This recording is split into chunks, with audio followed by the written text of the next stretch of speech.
Hello students, welcome back to my channel Royal World. Before I start the class, make sure you like, share, subscribe and hit the bell icon to notify you with new videos. And now let's begin. So in previous session we had completed the basic HTML structure, title tag and the heading tags. So let us see the output first for our previous session. So this is our output. We had created a basic.html page and we had given the title called HTML introduction and we had given 6 heading tags. So this is our basic.html page here. So the title which we have given HTML introduction is appearing here on the title bar, and then the 6 heading tags we had displayed, right? So let's move on to next tag, that is paragraph tag. So whenever we would like to write a paragraph kind of descriptions, then we can make use of this paragraph tag, whereas this is also a kind of paid tag, so we have to open and close it, and then we can give the content for paragraph like this is my second HTML class. Okay, so for your preference, I just do one thing. For your reference, I just copy and paste it for several times. I just save this and execute here, so it looks like this. So this is what the paragraph tag we have used. Fine, but we do have another one tag called pre-tag. So here also we can give the content, but there is some slightly changes between paragraph and pre-tag, which I going to display it now. So this is my second HTML class, right? This is what the content we had given in the above. So the same session I take it, I just do copy paste here. Fine, I save it and execute. So this is also appearing in the same, but see, now if I am giving any enter in between the paragraph content, okay, if I am doing like this and I save this and execute, there won't be any changes. Just a space have been taken, but there won't be any changes even though I have given the enter space here. But in pre-tag, if I give enter here and then again enter here, just look at the output, it is in second line, right? So this is how we use paragraph tag and pre-tag. So probably we will be using pre-tag only for the address thing and like those kinds of descriptions, but usually we do use paragraph tag. Okay, fine then. So let's move on to next concept. Let us start with the order list and unordered list. So order list starts from OL and it is also a kind of parent tag. Fine. So under order list we need to give the listings, right? So we do use a tag called li. So this is also a kind of parent tags. And now here after opening the OL tag, under which we have opened the li tag, that is listing tag. So on listing tag we can give any details like HTML. So one listing is completed, so I just give the second listing. Again for second listing also we need to create the listing tag. I just give CSS. Fine. So for third listing I'll give JavaScript. Fourth listing I give as Bootstrap. So like this way you can give n number of listings. Fine. So we'll see the output. I just save it, Control S, and let's check the output. So this is what the listing is. See here I have not mentioned the type of the listing, whether it should be a 1 2 3 4 or Roman letter 1 2 3 4 or ABCD. Anything I have not mentioned here, but by default when we are not mentioning anything, so but by default it has taken 1 2 3 4 in English words. Fine. So even we can change it into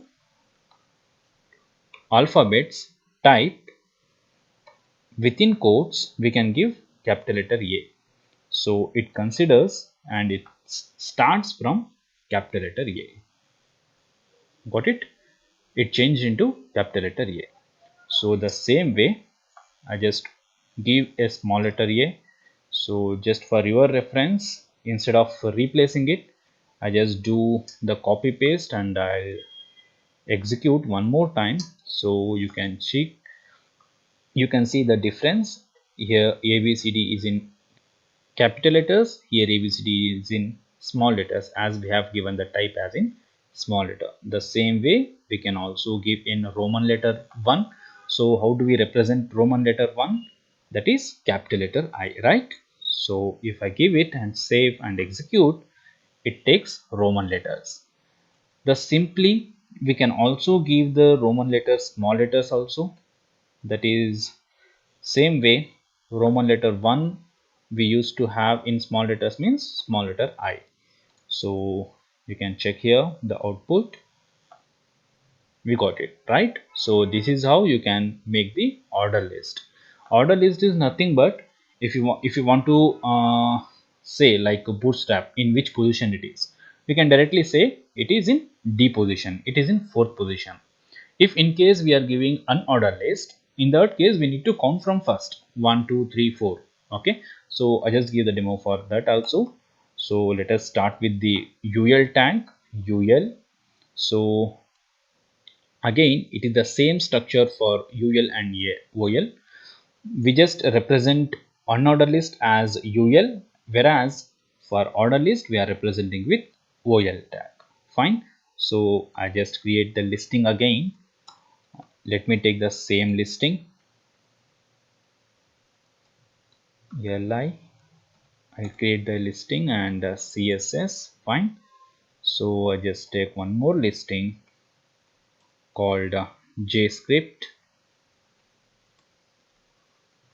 So I take one more bootstrap, right? So it is the same way how we have given in the OL. So I have taken in UL also. Now I just save this and execute.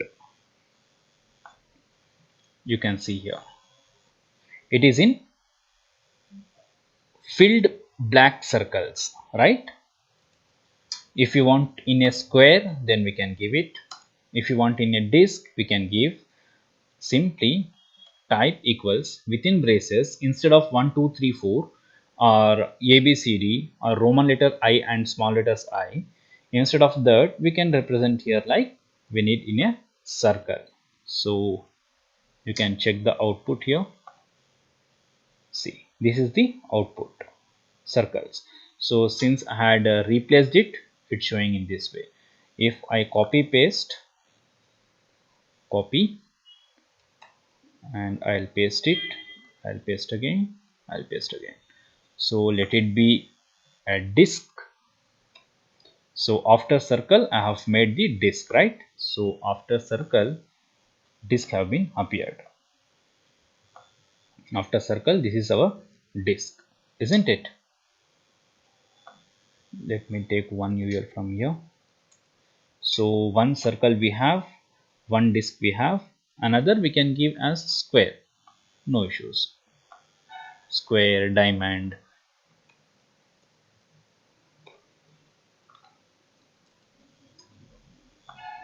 right? This is in square field type. So this is how we can give the order list and the unordered list. The major difference between order list and the unordered list is, whereas in order list we can directly say that the JavaScript is in third position, but whereas in JavaScript here in unordered list we need to count from first.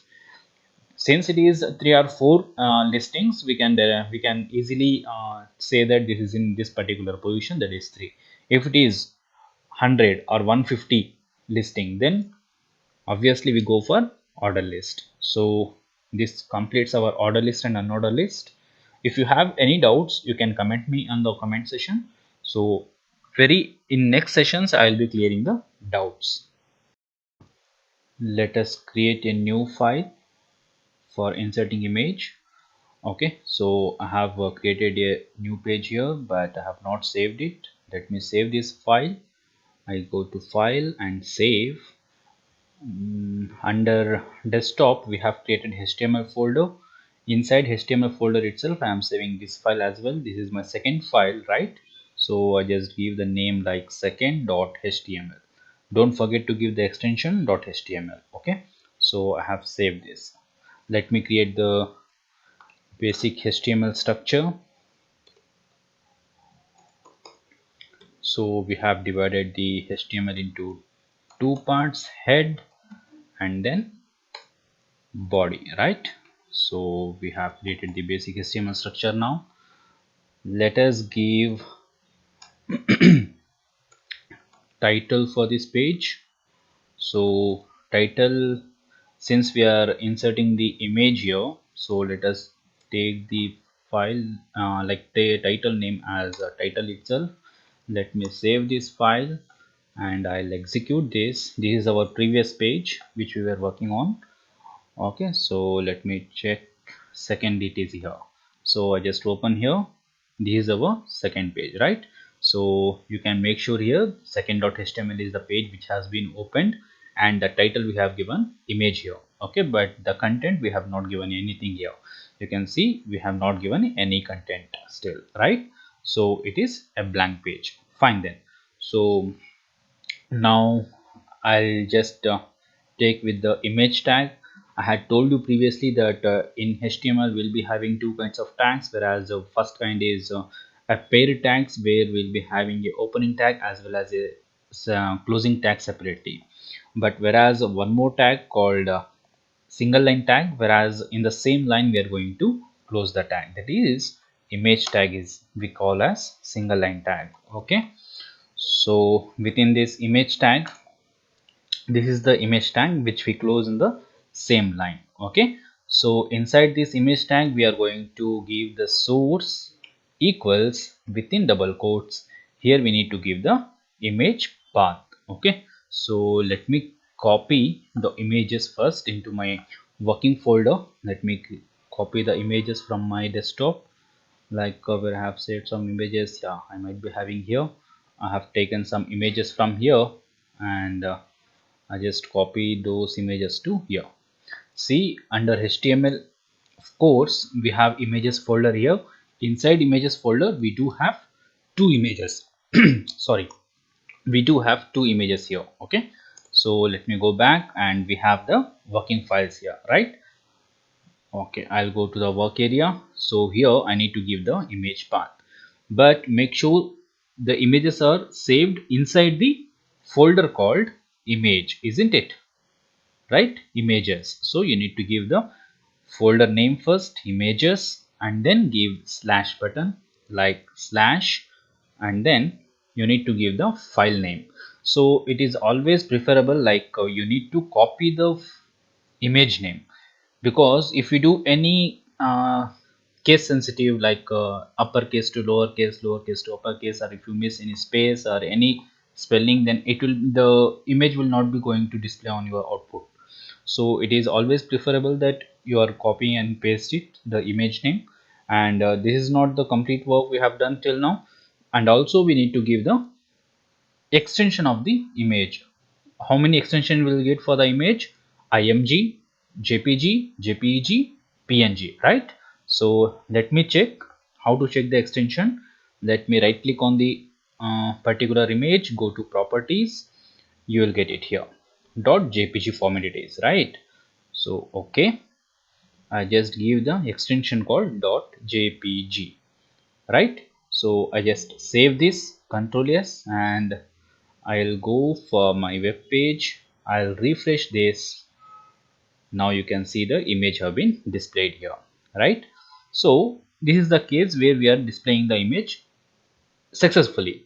If we do any mistakes, for example, see, instead of royal welt, I just take out the character L and I save it and execute.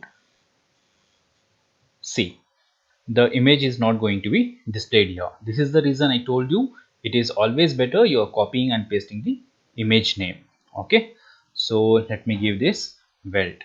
And one more thing, let me show you the output. I have given the wrong input, like I have done some mistakes in the image name, and hence the image is not going to be displayed. It is just showing a small icon that image is present here, but it is not making sure that which image is that, right? In this case, if you would like to know what kind of image it is, if you want to tell the user or your developers or yourself that any reference text or alternative text, we can give like, so in this case I keep the image name as mistake only, just to show you the output. So here I just give the alt equals within braces, you can give the any content, any word which represents that particular image. Okay, I just give logo, control S, and I just refresh this. See, this text is going to be displayed here, so I can know that logo is going to be missing here, logo is missing here, right? So even we can say the users that it is common thing like logo is here, but it is not going to be displayed because of some blah blah blah reasons. Okay, so when I am giving the exact file name or image name and I'll save and execute. Now you observe this logo alternate text what we have given will not going to be displayed. It will display only the particular image.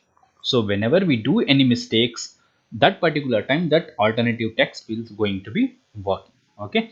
So the same way we can change the size of the image also. So I just give width equals within braces, we can give 10%. Let me give, okay, control S, and I just check the output here. See, it has been resized. The same way you can give the height also, and you can resize the image. So today we completed order list, unorder list, paragraph, pre-tag, and image tag, right? So we have successfully inserted the image also. So we'll end up the class today for here. By next class, let us study the anchor tag and the table tag and so on. Okay, stay tuned. Thank you. Don't forget to like, share, subscribe, and hit the bell icon to notify you with new upcoming classes. Thank you.